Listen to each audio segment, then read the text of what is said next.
Hello, everyone. Welcome to Dream Team Builder Workshop. This is our final bonus workshop that we're going to be doing today. And I look forward to sharing lots of information with everybody about how to make your business more free or how to create greater personal and professional freedom for you and your business. All right. And so I want everybody to, if you could, start off by turning off any distractions that you might have going on, like your cell phone, or maybe you've got your email running in the background, or maybe you've got a bunch of tabs open, which I know is pretty typical for me, certainly. Make sure that those are all out of the way. And so we can focus all of our attention today on what we're going to talk about, because I have a ton of information to share with you. So help with that just to get us kicked off. I have a first question I want to ask everybody just to make sure that you're in the right place, because there's a lot of reasons and a lot of motivations that you could have for being here. One of them could be you're tired of the struggle and frustration of everyday life as a small business owner and working hard every day to improve your situation, but can't quite find that magic formula that will allow you to break through to a better place for your business. And maybe you're here for reason number two. You're wishing you had a team of employees who cared as much about your business as you do, who are more engaged with their work and required less of your time to manage, so you can focus more of your time on improving and growing the business and also having time off to recharge your batteries. Or perhaps it's number three. You're wanting much greater personal and professional freedom. It's the kind you hoped for when you started your business in the first place. And I want you to dive into chat right now, if you would, and tell me which one of these resonates with you. Is it perhaps that reason number one or motivation number one? You want a formula to break through to a better place for your business. Maybe it's number two. You want a team who cares as much about your business as you do. Or maybe it's straight up number three. You just want much greater personal and professional freedom. Jump into chat if you would and tell me where you are, what it is that you want most, and also why you're here, what your motivation is. So if you could jump into chat and do that. Okay, great. Thank you, Sandy. I appreciate that. Any others? Great. Excellent. Great. Wonderful. Okay, thank you, everybody, for sharing that information with me. I appreciate it. And so I want everybody to know that whatever your motivation is, whatever brings you today to the workshop and to learn, I fully support you in whatever reason that brings you here today, because my goal is to help small business owners transcend wherever you are to get to a much better place. And I look forward to taking time today to make sure that you know lots of different ways of getting to that place for your small business. Now, a little bit about myself. This is me and my three daughters, Acacia, Laurel, and Sophia. We're at the airport. We love to travel. I talk a lot about freedom in all of the things that I share with my audience. Well, I'll tell you that when I get freedom and maximize my freedom and have as much as I want, it's basically aimed at these three people right here. Spending time, finding time to have more freedom is finding time to spend with them. And that might be in everything that I do in my daily work, daily life. But also it's free time, rejuvenation time for me. I love to travel with the girls, again, us at the airport. And so that is my motivation. I started doing the work I do as an entrepreneur back in 1999 when I started my first company, DR WashCheck LLC. And we worked to support home builders on the EPA's Energy Star for Homes program. And I really enjoyed a lot of success with my company. But around 15 years, if I had been in 15 years, I had survived the Great Recession in 2008 and 9, which started back in 06 for us, quite frankly. Survived that. But about year 15, I was really burnt out. Tried to sell the company, couldn't do that. By the end of the year, I basically got to a place where I'm like, I'm all in. I'm all back in. I'm going to rebuild the company. Ultimately, I was able to rebuild it over the course of 2 years and get it to a place where 3 of my employees ended up buying me out, bought the company from me. And so I'll share a little bit more about that story. But I want to give some background a little bit more about my experience as a small business owner, as an entrepreneur. The first number I want to share is 22. That's the number of years that I've been a small business owner. And number 8, that's the number of small businesses that I've started over that 22-year period of time. LLCs, S corporations, partnerships. I've been sole proprietor. I've had partners, been through a whole lot of stuff over that 22 years. And 1 + 1. One of my businesses failed. It was a business that I had with partners that basically we just could not make work. I ultimately had to shut that business down. But everything I learned from that business, which was basically right in the middle of my 22-year experience, probably company number 4 or 5, all the experience I learned from that is the reason why my company, DR WashCheck, my original company, survived the Great Recession. So we learned how to survive in that company that was not doing well. And those lessons are the reason why DR WashCheck made it through the Great Recession. And during that time, I went from 25 employees all the way down to 5, and then rebuilt it back to about 15 employees. And so I determined at that 15-year mark that I was going to make a change.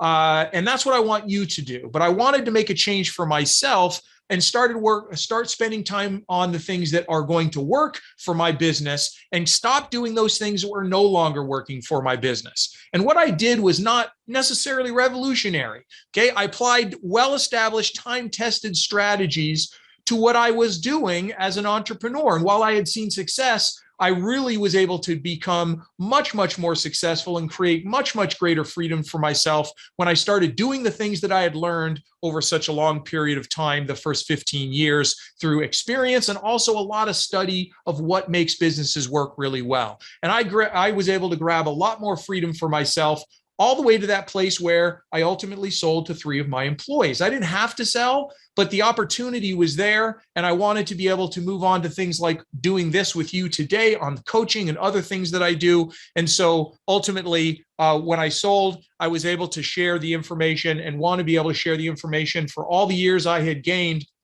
and especially the last 2 years when I rebuilt the company. Those strategies are what every small business can be doing. Okay, and I want to take you to a place where you can just close your eyes for a second, and I want you to imagine, what would it feel like if your business provided you with as much freedom as you wanted, with as much freedom as you wanted? Can you even fathom that? But I want you to imagine that possible future for yourself. I think it's a very, very realistic future for yourself. So let's talk more about freedom itself. Let's talk about freedom. And there's 2 parts of freedom that I want to discuss today. I want to talk about personal freedom. And I have a question I love to ask entrepreneurs, specific to and gets at the idea of personal freedom. If you could be anywhere right now doing whatever you wanted to be doing, where would that be, and what would you be doing? To me, this is the definition of maximum professional freedom, doing whatever you would like to, whenever you wanted to. If you were not sitting here in this workshop today, but I'm very glad you are here, what would you be doing? I have lots of people, perhaps my number 1 answer, say they'd be on a beach somewhere. And I always ask them, where would that be? And they'll tell me what that favorite beach location is. Other people say, you know what? I love the mountains. Love to be up somewhere where it's the cool pines, especially in the hot summertime, perhaps on a boat, on a nice tranquil lake, hiking, maybe by a campfire. And then I have other people like me that love to travel. So they would be making plans to go somewhere, checking things off of their bucket list. And that's what they would love to do. And boy, I tell you what, that is my number 1 with my daughters. We love to get out and see the world together. And then I have plenty of people that also say to me, you know what? Rather than doing anything real extravagant, I'd love to just be spending it with my family or with a group of really good friends. And that's all great. So what I'd like you to do is think through, what is that? I'm sure it's come to mind as I've sparked a few ideas. But I have a follow-up question now that you've got that in your head. Looking back at the past 12 months, I'd like you to quantify how much time you were able to spend doing your, what I call freedom activity, beach, mountains, family, travel, whatever that is. And so I'm going to launch a couple of polls here for everybody. Let me start off with this one. And I want you guys to be honest with me. Be honest and tell me, what is your answer? How often in the last 12 months have you been able to do your freedom activity? Again, this is anonymous. No one's going to see it, but I would love for you to jump in there and tell me. Haven't been able to do it at all in the last 12 months. Once or twice, once a month, couple of times, all the way to whenever I want. And I always have some people that definitely share that with me. Okay, great. Thank you, everybody, for jumping into the poll and for doing that. Perfect. Okay. And it looks like you guys are all over the place, but we definitely have people at the lower end. Haven't been able to at all, once or twice. Okay. Not much. Well, I'd like to share with you what entrepreneurs have said to me in response to this question, because I've been asking this question for several years now of many, many entrepreneurs, and this is what they've said to me. Okay. Looking back over the last 12 months, 21%. So those of you that said that, you're not alone, haven't been able to do it at all. 43% once or twice, maybe in the last 12 months. So you can see that a full 2/3 of the small business owners that I've asked this question of, they're not seeing a whole lot of freedom in their personal life, being able to do the thing that they really love to do, that definition of personal freedom. Let's switch gears over to professional freedom. And I have another question that I'd like to ask, which is, how would you define freedom in your business or your daily life? Now, I'm going to provide some answers on this one for us to consider. I suggest that it is the freedom to choose, maximizing your ability to choose what you do, the products and services that you sell. Some people sell products because they really sell well and they make really good money, but they hate selling that product or delivering that service. But what if you could do just only the products that you love selling and the services? How much product or service to sell? Sometimes you have to sell a lot of product or service just to cover overhead, right? But what if you could fine tune that and tweak that, maybe focus on quality instead of quantity? That's professional freedom. Or how about how much money you make? Again, sometimes some people are driven to say, hey, I need to make more and more and more and more money. Well, what if it was less money, but more quality time, more freedom, and that balance? Okay, don't be driven by or run by your own business. You decide, okay, this is what my objectives are, and they're very clear. Who you work with. So this is a really big one because professional freedom means that you don't have to hire this particular person because they've got a skill set that's perfect for you, but they're not a good fit. And so many business owners will either do that or they will keep somebody around a long time or longer than they should because they need that person, but not because they're a good fit. They might even be detrimental to the organization. And then ultimately, there's this whole idea of picking your clients. I don't like to work with this kind of client or this particular person.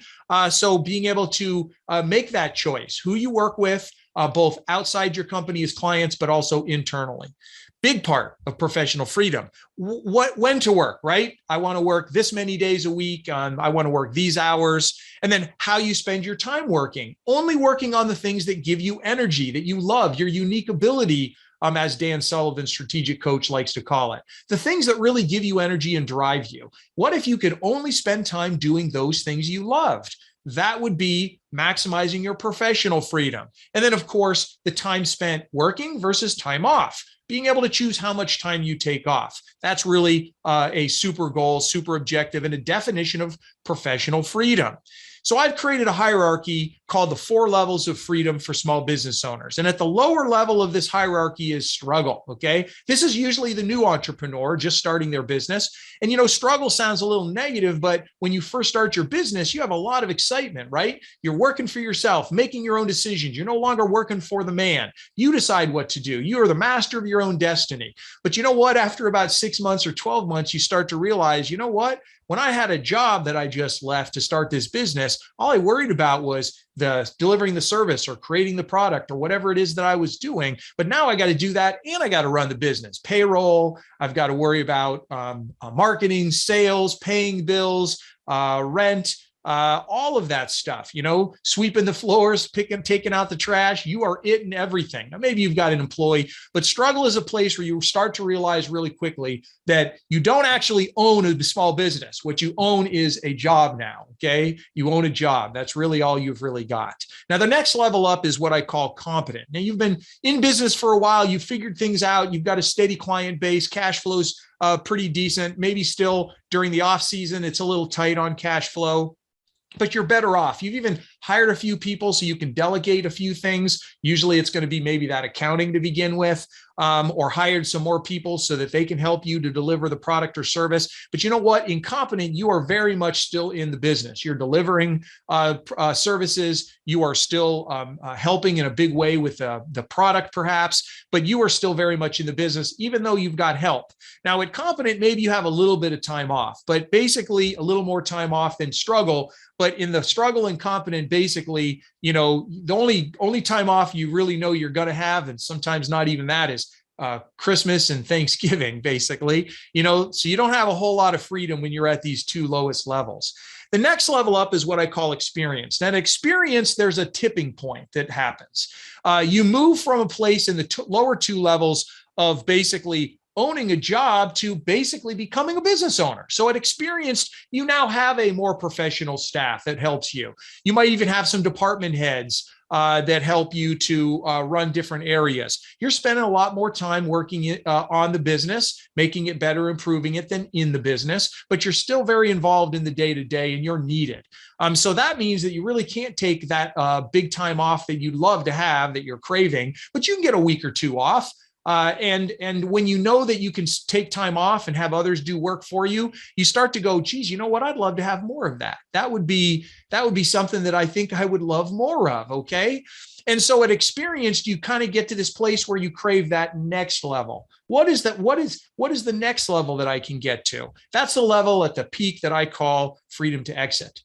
Now, freedom to exit is a place where you're spending all of your time working on the business instead of in it, okay? Other people are doing the services and the product delivery. You have a professional leadership team that is running the company basically for you. It is with you, but it also is for you. That actually allows you to have more time to do the things that you love doing in the company. So now you are doing just the things that you love to do. Okay, money's not an issue, plenty of that. Perhaps you even had that experience, but you didn't have the freedom that comes at this pinnacle highest level. When you can take, because of your help, you can take time off as much as 3, 4, maybe 6 months or even more. And funny thing happens. When you come back at this highest level of performance, the highest level of freedom, when you come back, the company's actually running better, because the company has systems and processes and a great team that is bought into making the company their own. And quite frankly, this is exactly where I was with my company when I sold it. My employees came back to me after 2 years and said, Darren, you keep talking about, selling the company or us buying you out. Well, you know what? We don't need you anymore. We want to buy you out. 3 months after that proposal and 24 months after I had stayed, 24 months and a little bit more after I had started my rebuild of the company, I was out. I had maximized my freedom and created 3 new entrepreneurs to boot, which is important to me because I didn't have to sell. I could have stayed in and enjoyed the income and the freedom that I had, but I wanted to move on to other things. And so that's where the freedom to exit is. I didn't have to, but I chose to. And that's, to me, the maximum level of freedom you can get to. And so let me ask that question. Going to throw another poll up there. What level would you say your business is at? Okay, let me launch this other poll. Okay, there we go. Tell me what level your business is at. Now, if you're not the business owner, tell me what level the company that you work for, what level you think it's operating at. Okay, yeah, we got plenty of people that struggle, competent, okay, even haven't experienced. Might get lucky today and have a freedom to exit, although I'd probably be preaching to the choir a whole lot if I had that, but there are some out there for sure. Great. Thanks, everybody, for jumping in there and participating in that poll. Let me tell you what other small business owners have shared with me. You are not alone at struggle. 21% said they are still at struggle. And these are business owners that have been in business for longer than just startup. They've been around for a while.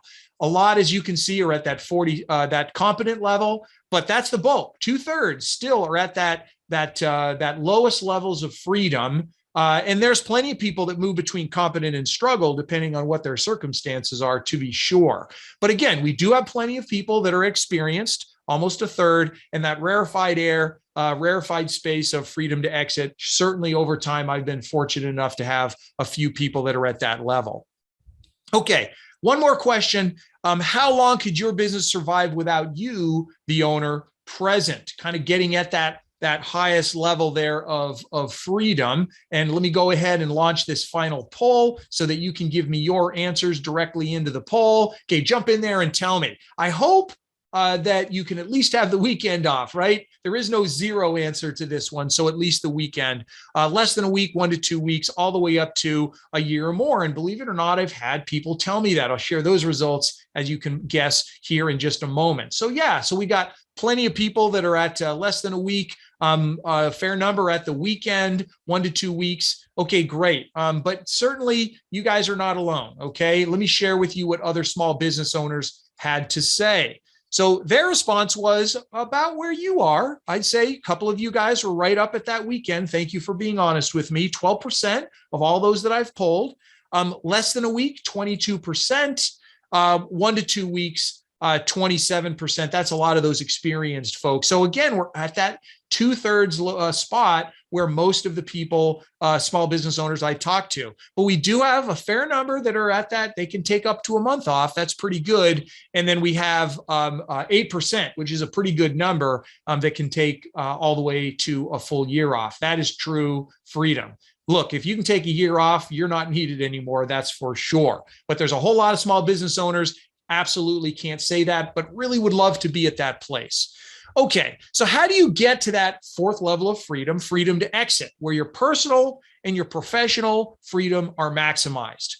You must become what I call freedom focused. Freedom focused. I believe that creating a freedom focused business is the simplest, most cost-effective way for small business owners to greatly improve the performance of their business and achieve much greater personal and professional freedom. So what I'm going to do next, what we're going to do today is we're going to connect the dots. I want to connect the dots and talk to you about what are those strategies that ultimately get you to a place of what I call true freedom. Okay, true freedom is where we want you to be as a small business owner, and I believe every small business owner can be there without exception. I really, truly, honestly believe that. Let's talk about those simple strategies that make that possible. They're grouped into 2 areas, or two phases, if you will. The first phase is what I call foundation. And then the second phase of strategies are called implementation. We must have a solid foundation in order for implementation to truly be successful, to get to that place of true freedom focused. And I like to talk about foundation is basically building the vehicle, okay? Building the vehicle that you're going to drive, a high performance vehicle, I love to say, a Ferrari, okay? A high performance organization, a high performance team, a dream team. That's really what we're aiming for. But you know what? You can have the greatest vehicle in the world, a fine-tuned machine, a dream team, but you got to know how to drive it. You got to know how to take them to a high level of performance, how to maximize what you have. Instead of driving slowly and grinding gears around corners in your Ferrari, how do we corner like it's on rails, right? How do we do that? And that is what we'll talk about in implementation. Let's start with vision and core values. The first strategy, first on vision. So back in the 1960s, late 50s, 1960s, the United States found itself in a space race with the Soviet Union, Russia. And we kind of hit a low point in that competition in April of 1961 when Yuri Gagarin became the first man in space. And we had to do a whole lot of soul searching at that point. What are we going to do in order to not fall further behind and in fact win this race? That inspiration came the next year in 1962 from President John Kennedy. And in his famous moon speech he did at Rice University in Houston in December of 1962, he basically put out a vision of what it was going to take for the nation and got everybody rallied around an idea that we were going to put a man on the moon by the end of the decade. That was the vision of the future. That was the goal that was established, and everybody, the entire nation, was focused. There's a story that they tell at NASA when President Kennedy was there doing a tour of the Space Center, and he saw a gentleman standing off to the side, leaning on a broom, and he broke away from the tour, and he went over and he introduced himself. "Hi, I'm Jack Kennedy. Tell me what you're working on." The man stood up and he said, "Well, Mr. President, I'm working on sending a man to the moon." And that just goes to show you that everybody was focused on this objective, from the astronauts that were going to be landing on the moon all the way to those that were supporting the astronauts and those that were even sweeping the floors. Everybody was focused. And by the end of the decade, we accomplished that vision, that goal for the future. That's one small step for man, one giant leap for mankind, Neil Armstrong and the Apollo 11 astronauts said. When he set foot on the surface of the moon, that was the realization, the culmination of reaching that objective, reaching that goal. And so again, that vision was set. So if you don't know where you're going, any road will get you there. I love this phrase, especially when you consider the first part. You've got to know where you're going. You've got to know where you're going. And vision is, in fact, that component. And so how do you create a vision for your business? How do you create a vision for your business? You start with a vision statement. It's one sentence that captures the essence of what you're trying to achieve as an organization. What's your aspiration for the future? A man on the moon by the end of the decade. That's a vision statement, okay? Now, we don't have to be quite that lofty in order for our own organizations to be driven by and following and motivated by this vision. Okay, some examples. Microsoft, a computer on every desk in every home running Microsoft software.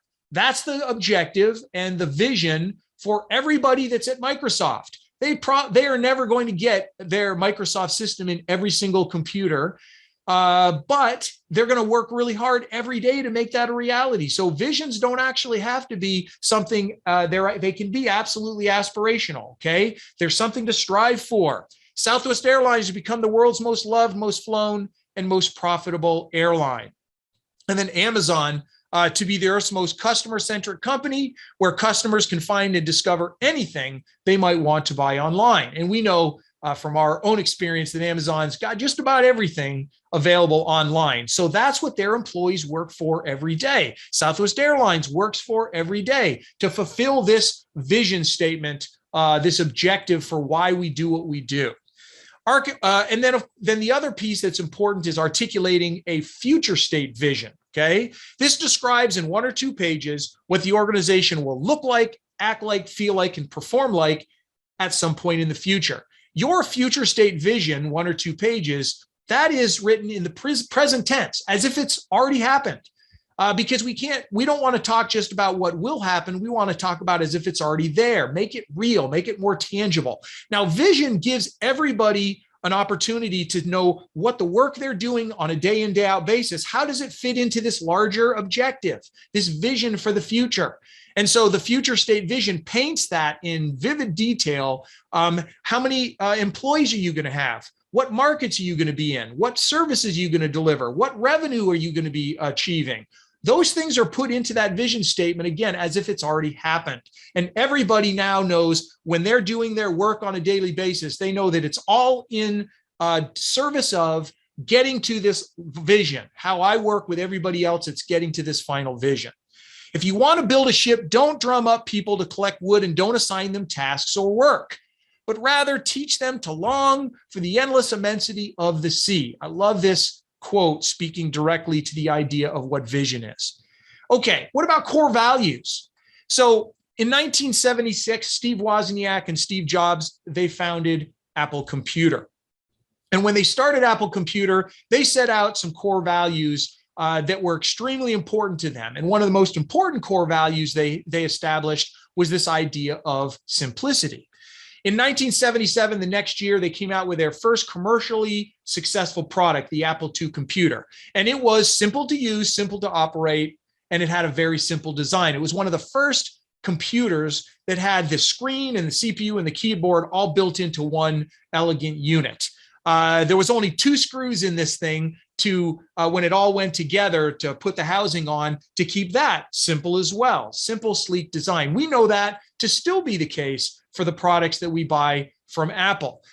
It was such a big deal to Apple that there was a book written by Ken Segall, who was their ad agency chief, The Obsession That Drives Apple's Success, Simplicity, okay? Insanely simple. That's how big of a deal this core value was. Now, those of you that know the Steve Jobs Apple story probably recall that Steve Jobs was ousted from his own company in 1985, sent packing, okay? Now, he was off doing his own thing for a while, but in the meantime, Apple started to modify what it did, change its approach. It diversified into lots of different areas. Simplicity was no longer the word of the day as a core value for the organization.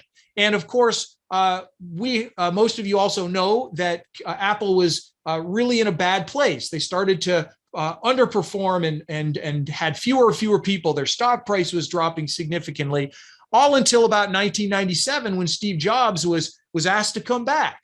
And with him came that return of the core value of simplicity.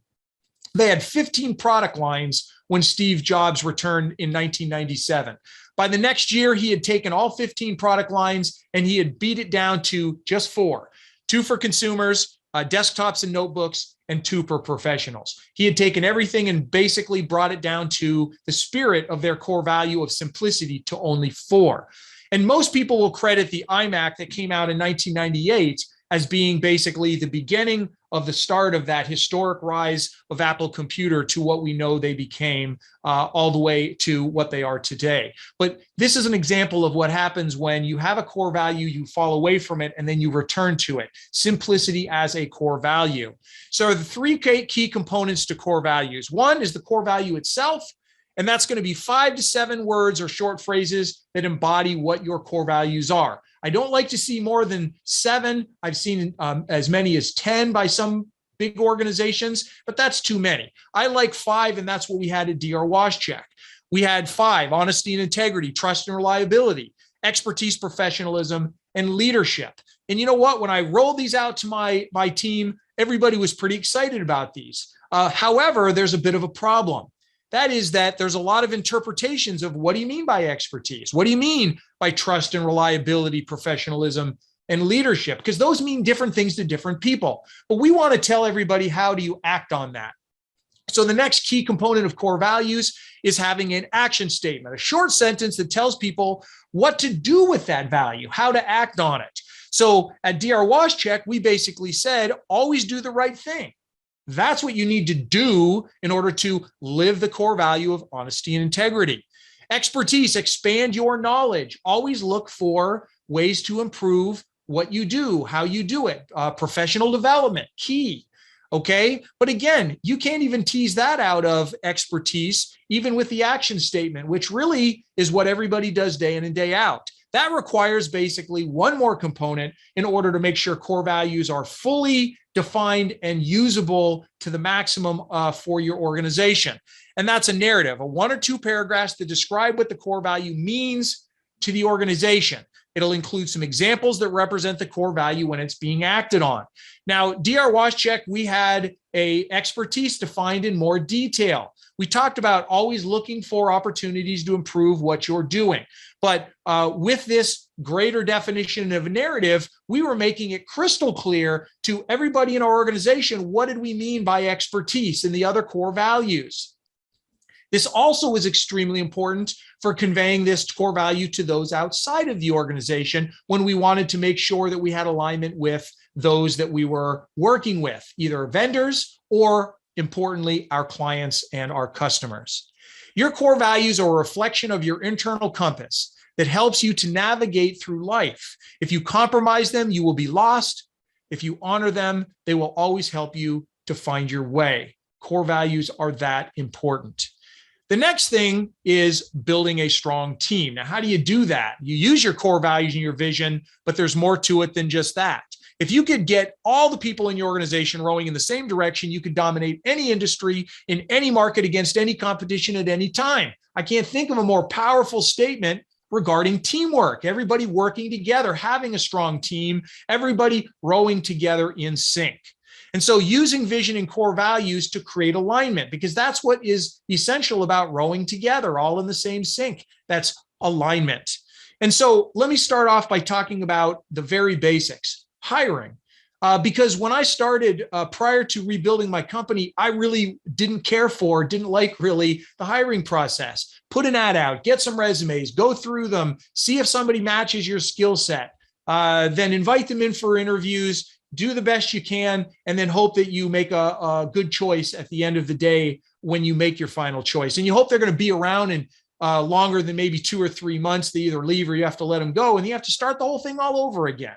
So I was determined when I rebuilt DR WashCheck to come up with a process that would allow me to find and bring into the organization much, much more aligned individuals, stronger people that would be around for a long time. And I started with the job ad. The job ad has got to be something that allows you to sell. Okay, you can't just put a job out with a salary or a pay rate and think everybody's going to flock to you. That's not going to happen. Okay, in this day and age, especially with workers having options and ultimately you wanting to bring in the best people, what you want to do is you want to sell the ad. Now, sell in your ad, and that starts off with your vision statement. The first touch you have with somebody, them knowing where are we going. If I join this organization, I know what they're about. I know where they're headed. You're going to be getting people that want to be on that journey with you.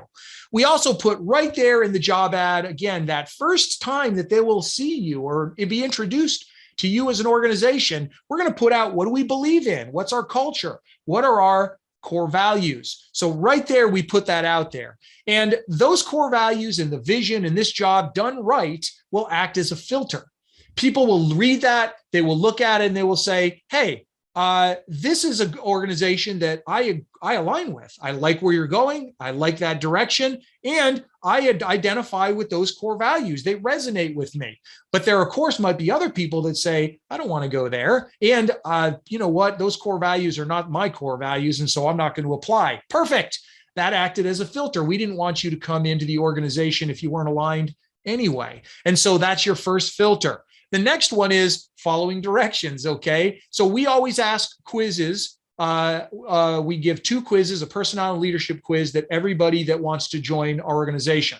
And we give them directions. This is how you take it, send it in. If they can't even follow the directions, that may not say we're not going to give you an interview, but it's a real strong indicator of who we've got. If they don't take the time and effort to do 15 minutes to take these 2 quizzes, they don't even get an interview. Filter number 2. So we want to make sure that we're bringing in people that actually care enough to take those quizzes so that we understand who we're going to be interviewing. We know a lot more about them walking into that next piece, which is the interview process. Again, another opportunity to confirm alignment. For each of those core values, the 5 core values, we have 3 questions that get at that core value. Because when you ask them, do you have honesty, integrity? They're going to say, well, yeah, of course I do. Do you expect any different answer? So we have to get at it indirectly by asking perhaps a situational question like this. So if you ever work for somebody, we would ask, maybe a supervisor that asked you to do something that wasn't quite right, but they're your supervisor. Tell me if you've ever been in that situation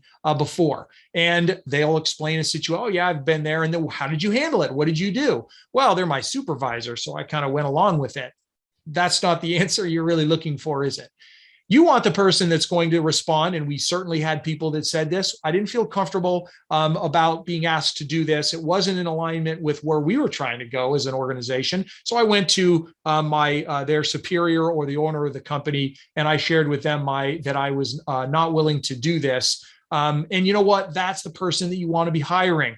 They've demonstrated that core value indirectly. So you got to have 3 questions for each one because we're going to do 2 interviews. That second interview, we're going to ask a second or maybe a third question for that core value so that we ask 5 questions for 5 core values when we're doing our interview to make sure that they are in fact aligned, even if they made it through the first filter and maybe thought they were aligned with the organization.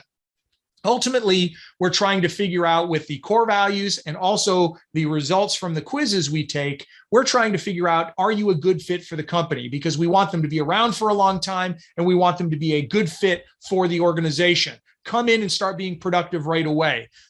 Their skill set is obviously important, but this right here is critically important because the best skill set in the world with a bad attitude and lack of alignment basically puts all of that skill at jeopardy, and it's just not worth it. And we've all been, as small business owners, in that place where great skills, you're awesome at what you do, can't stand the challenges you create for us in this organization. And so you let them go. Well, we want to know those people coming in the door before we have to go through that headache at the beginning.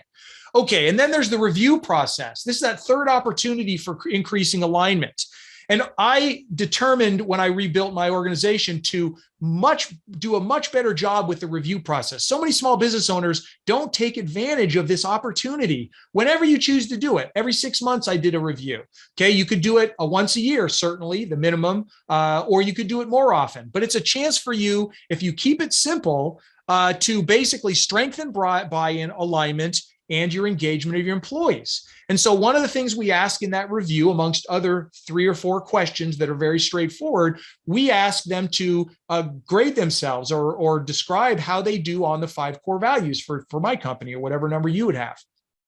And they have to go through and say, okay, there's the core value. What am I doing to fulfill that? What can I do better? And so it's amazing that I had a number of employees that were already with my company when I started the rebuild that weren't quite the right fit. And I knew it. They knew it.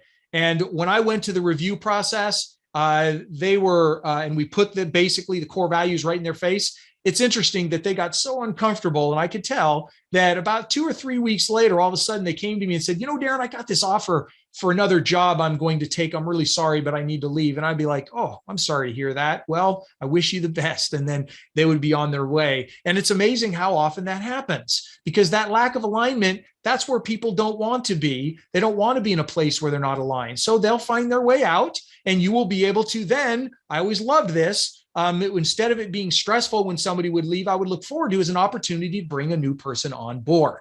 Okay, so the other thing, the last thing I want to say about core values and vision is that these are not something that you just hang in a pretty picture on the wall in the office for everybody to admire, or rather ignore when they walk by them.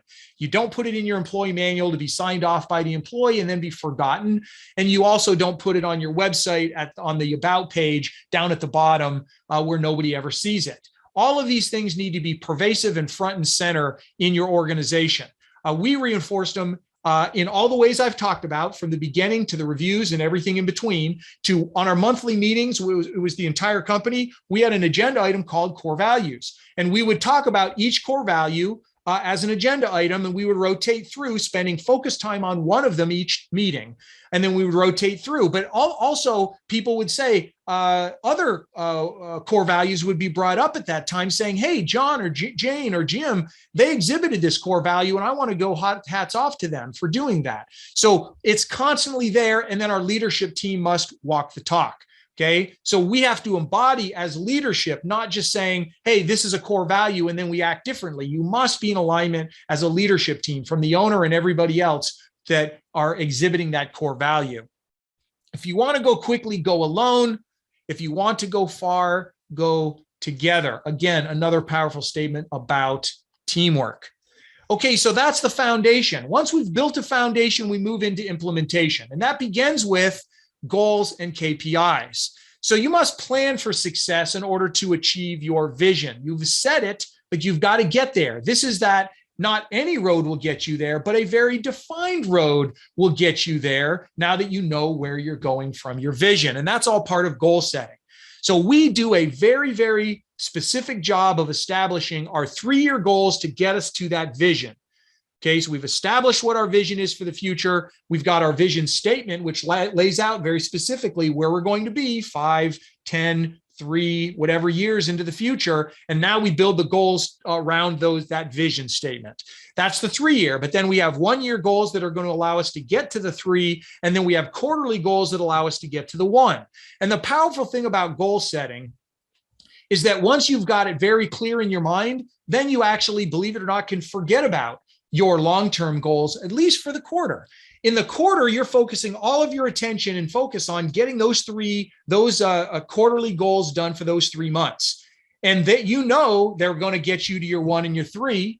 And at the end of that quarter, then you're going to pick your head up and you're going to look at, okay, now let's look at that 1 year again, and let's recalibrate our quarterly goals to make sure we're heading in that direction. Let's change them, let's adjust them, let's add something, but let's get ourselves to that 1-year goal.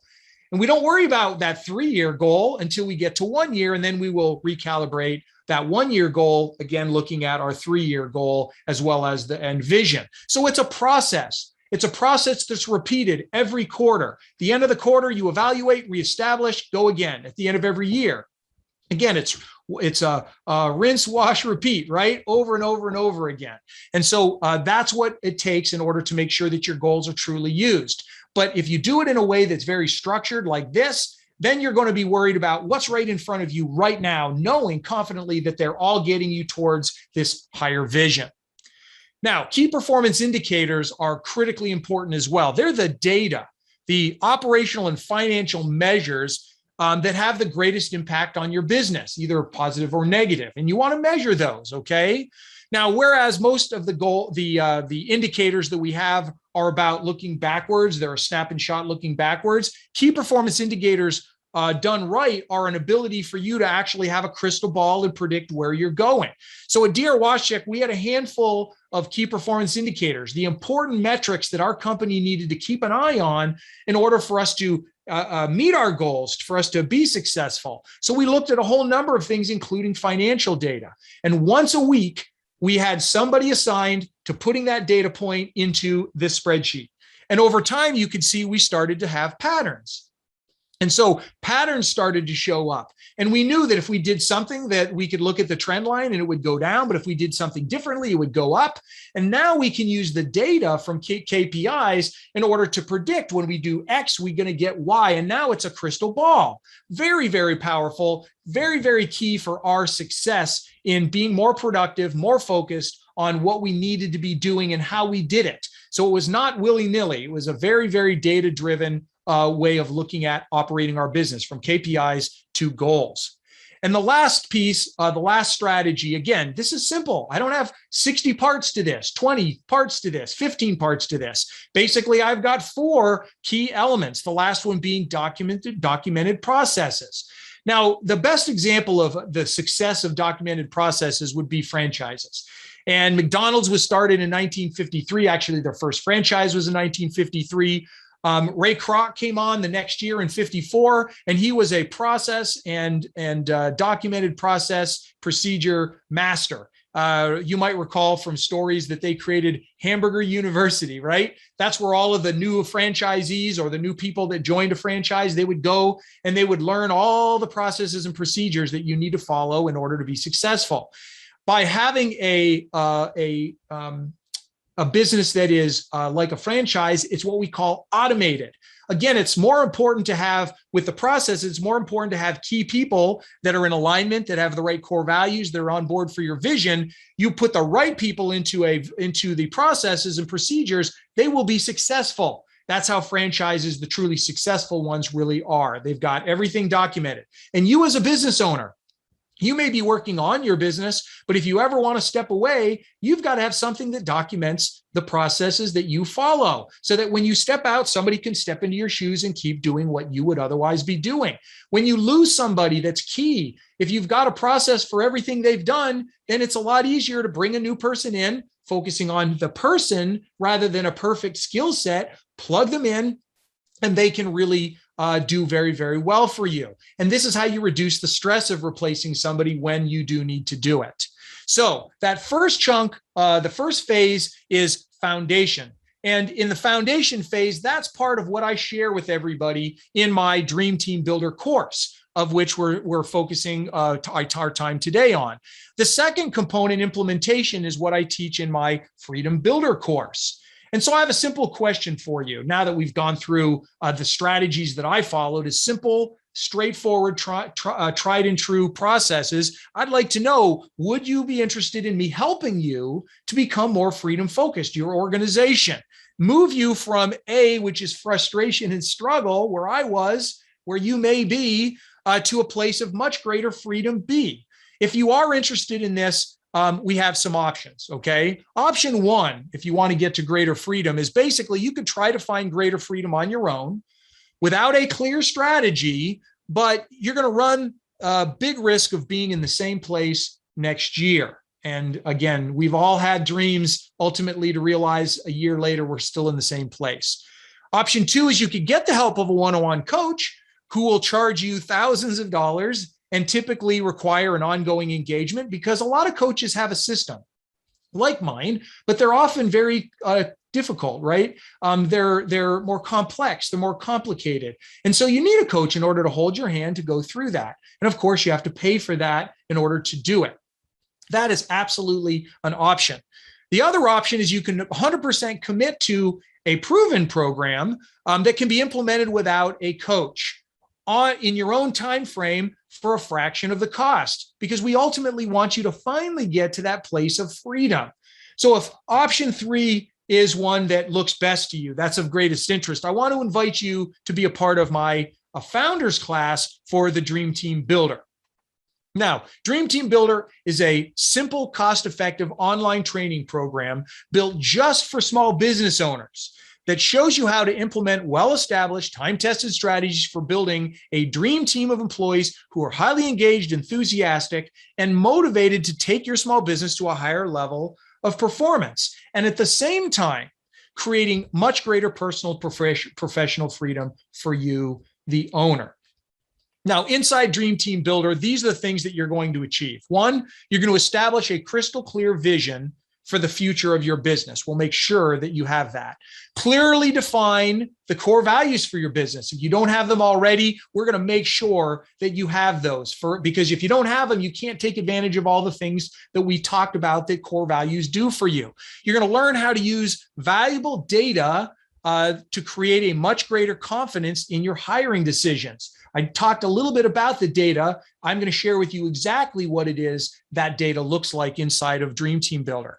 You're going to establish a powerful hiring process to build your own dream team. The exact process that I use to build mine, I'm going to be sharing with you step by step exactly how it is that you build your own dream team. Learn a simple but effective employee review process. And then lastly, build a solid foundation for improved performance, getting you ready for Freedom Builder, quite frankly.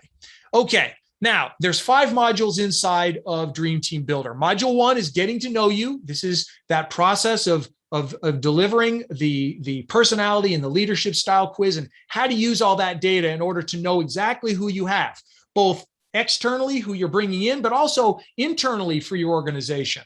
Module 2, core values discovery. Make sure you have that clearly in place. And then clarifying your vision is module 3. Module 4 is that simple, effective hiring process. Again, step by step, exactly what the process is you need in order to have a really, really strong dream team of employees that are supporting you in your business. And then module 5 is reviews that you and your team will look forward to. Really, truly, no kidding. That's exactly what we want to do. I don't want you to leave reviews as a side responsibility. I want you to make it front and center and make the most of that true opportunity to create alignment, motivation, and getting everybody going on your team. And then lastly, we're going to celebrate because you've done it. You've been able to make it through successfully getting these critical components in place for your business. You've built your foundation. The value of Dream Team Builder is $2,125. And basically for the main program, Dream Team Builder, the 5 modules are a part of that, but there's also some other things that go along with it. Dream Team Builder LinkedIn members only group. This is where you're going to get a lot of questions answered in a members only group with the other people that are part of Dream Builder that have the same motivations, being there for the same reasons you do. But then we also have accountability groups, 3 to 4 members of the course. We're going to put you together in small teams where you can have more intimate one-on-one time on your own as a group, answering questions, sharing experiences, motivating each other. This is one of the most powerful components, I believe, that comes out of the Dream Team Builder experience. I still have the accountability groups that I work with from some courses that I've taken, okay? Because they are become friends of mine. They have supported me. I share ideas with them. They share with me. Very powerful. We want to make sure you have that for the success of your participation. Lifetime access to updates. I don't want this to be after the 8-week course. It's an 8-week course after we're done. I don't want you to then feel like you're out of luck because you've missed your window. You have lifetime access to the modules, everything, all the materials that we share with you. And you're also going to have access to any updates. So if I update the Dream Team course, which I will, you're going to have that latest and greatest always. And then lastly, as a member of the founders class, you're going to be getting this class for the very first time. You're the first group that are going to get it as founders. You're also going to have that opportunity to provide feedback to make it better for others in the future. Now, it wouldn't be a really great course unless I threw some additional things in to create even greater value, like 8 weeks of live Q&A session with me. This is going to be 2 1-hour Zoom sessions per week, one in the morning, one in the afternoon, to create greater flexibility. You can go to one or both, but they're there for you to get my help with answering questions directly, making sure that you get unstuck if you get stuck. I'm there for you. The value of that bonus is $1,275. Now, I want to make something pretty clear also. Look, I didn't have any special circumstances when I decided I was going to rebuild the company. I didn't have access to exclusive experts or lots of money to invest in help. And I didn't have extra time, which is often which was the main reason I didn't do it for so many years, didn't do the things that were necessary. But I finally made a point at the end of 15 years to use the strategies and best practices that I had learned through experience, but also I had done a lot of study of how good businesses are operated. And I ultimately didn't do everything I learned. I focused only on those things that were the biggest bang for the buck, that resulted in ultimately an incredible outcome for me in my organization. That's what I want to share with you. So there's bonus 1, which is the 8 weeks of live Q&A with me, value of $1,275. Bonus number 2 is downloadable videos, audio files, and slide decks for each of the modules and lessons. Again, I want you to have all the materials available to you during class to maximize your success. But also, these are things that you can have way beyond the 8-week time frame. Because I understand that you may not be able to do everything in 8 weeks, but although I've had many people that can do that, we want to make sure that you're successful. And so again, we're going to make sure that you have a bonus number 2, which is a value of $450. Now, again, I want you to be successful. In fact, I'm so intent on you being successful. I have a risk-free 21-day guarantee, so that if you sign up for the class and you start the course in 21 days, because you'll have 2 modules by then, at the end of 21 days, if you don't feel like it's a good fit, that you're going to be successful in the program, then you need to basically send me copies of your work, that you actually did some work, that you gave it a try, you didn't just kick the tires. And if you did the work and you look like you really tried, then I will be happy to refund you your money, okay? Maybe I won't be happy, but I'll certainly do it with a smile on my face, okay? If you want to learn more about the guarantee, you can go to my website that I'm going to share with you here in a minute and get more details on that. Now, bonus 1 is the 8 weeks of live Q&A with me. $1,275 is that value. Bonus 2 is the downloadable videos, audio files, and slide decks. That's a value of $450. Bonus 3 is a customized action plan with progress check during the course. So each one of you in the course, you're going to complete an evaluation of your organization. Where are you today when it comes to freedom focused? So we're going to baseline you.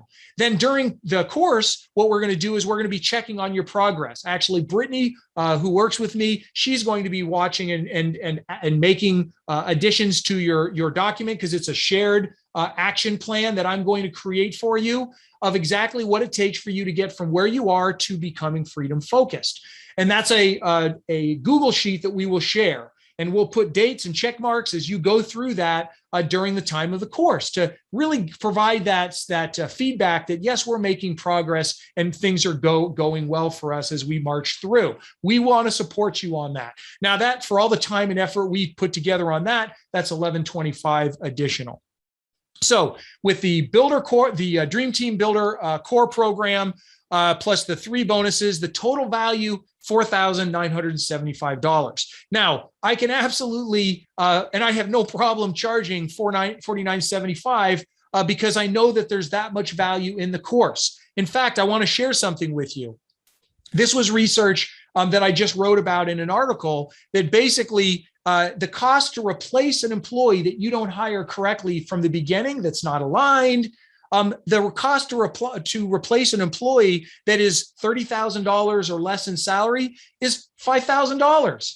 basically the cost of my class. Let's put it this way. I'm not sure that you can afford not to improve your processes to make them better. So I have no problem with the price of $49.75. But at this price, I don't feel like I'm going to get to as many small business owners as I want to.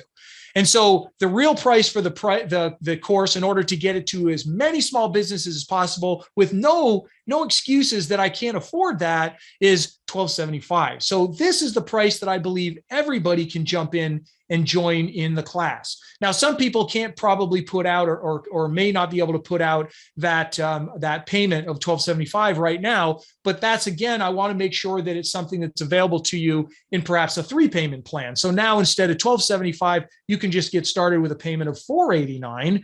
And then you'll have 2 more payments at 30 and 60 days for the same amount. If you go to darrenwaschik.com/enroll, and Brittany, if you would put that into the chat for us, please, then they can go. Thank you, Brittany. So you can click on that link in the chat and go right to that. Now, notice I've made a comment here that tomorrow at midnight is when registration closes. So please, I want you to jump on the opportunity as soon as possible and don't miss that, because the basket or the cart closes at the end of the day tomorrow. And then we're all looking forward to getting started in earnest on Monday, the 30th, a couple of days from now. Okay, so what's going to happen next?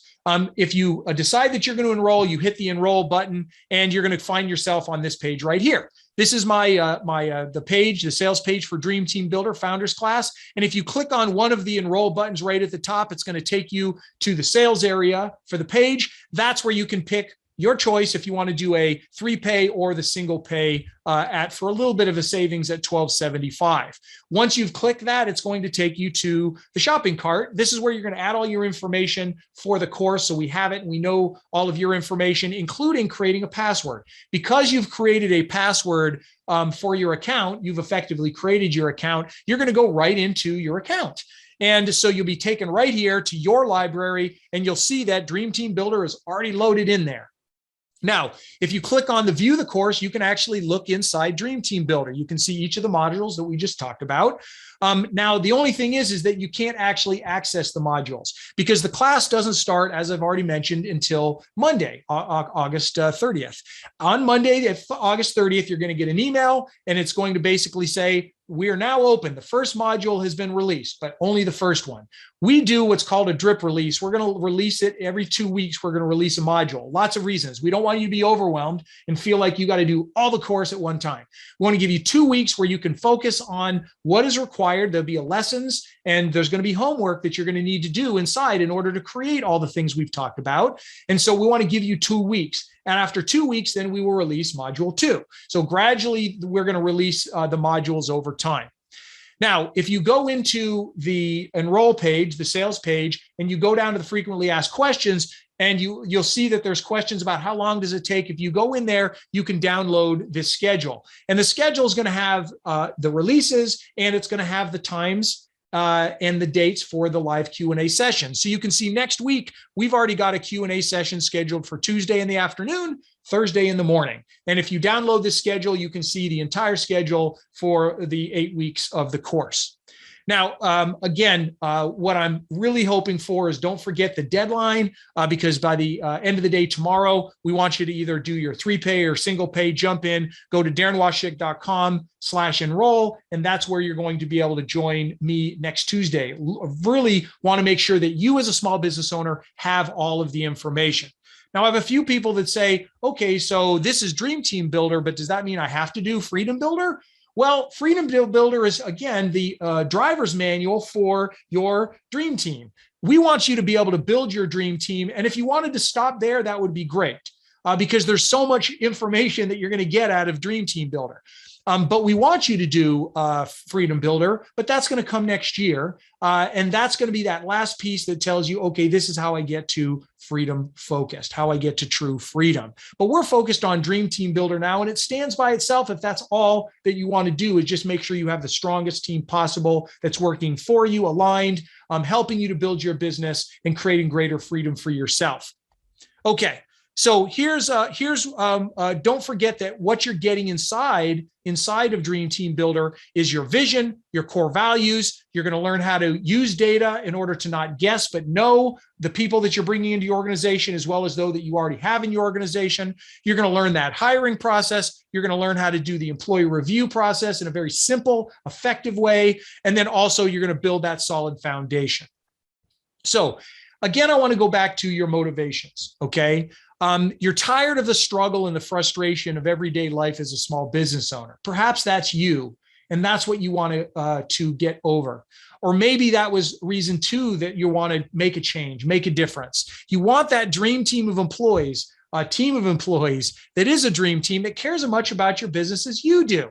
You don't have to spend so much time managing them and directing them. They're part of helping you to get to your final vision that you've painted for everybody. And then reason three, perhaps again, you just really want more freedom. You're tired of being in a place where you're working so much, you don't have enough time for yourself, and you basically only have the weekend off. We need you to have much more. You should. That's why you started your business in the first place. But whatever your motivation is, I fully support you. And Dream Team Builder will support you. This course, and ultimately freedom focused, is the simplest, most cost-effective way for a small business owner to greatly improve the performance of your business and achieve great freedom, true personal and professional freedom. That's really the objective. Now, I have one more thing I want to add, because I added this yesterday for everybody, but I want to add one more bonus in, okay?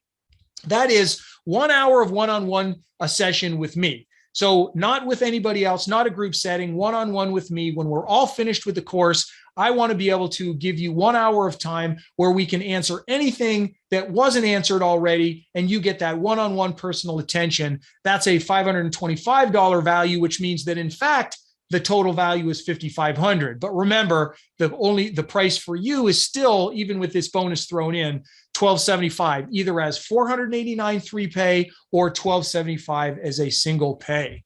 So I want to thank everybody for being here today for the workshop, also learning how can you take your business to another level and get started with that foundation, building your dream team of employees. And I hope that I'll have some of you joining me with Dream Team Builder on Monday, if you would like. Now, are there any questions that I can answer? Because I moved really fast today. I didn't see anybody jump into chat. But right now, jump into chat and ask if there's any other questions or clarifications. I would love to be able to answer those right now. So I'm going to keep an eye on chat. If anybody's got anything, I know that we're a little past our time, and I apologize for that. But thank you, everybody, for hanging in there right to the end as we delivered our workshop today. Okay, when do you say it starts again? Thank you for that question. So we start on August 30th. That's basically Monday starting this week. And again, it's an 8-week course. You don't have to get started right on Monday. I'm going to release module 1. If you can't get to it till later in the week, no problem. If you want to spend all of your time maybe next week focused on it as you get prepared, because for those of you that are just on the workshop now, maybe it's coming pretty fast starting on Monday. Again, you're going to have lifetime access to the materials. I do want you to stay along with me so that you can take advantage of the members only LinkedIn group and also the individual accountability group that we want you to be a part of. So those are all the things that you get as we're doing our class. So I want you to be engaged starting on Monday, but that's when we start 8 weeks. Go and download the schedule if you want to look more closely at that. So I appreciate that question. Thank you for that one. I'm not seeing any more questions. So again, I want to thank everybody for your participation today. Thank you for being here. I hope you learned a lot. Even if I don't see you next week, I hope that you've walked away with some very clear opportunities, ways, and ideas for how you can make your business much, much better. And I do hope to see you in the future. If you haven't joined my email list, would love to have you join me at darrenwashik.com. You can join my email list there. And if I don't see you then, I will be doing more workshops and I'll share more information with you in the future. Until then, stay focused on your freedom.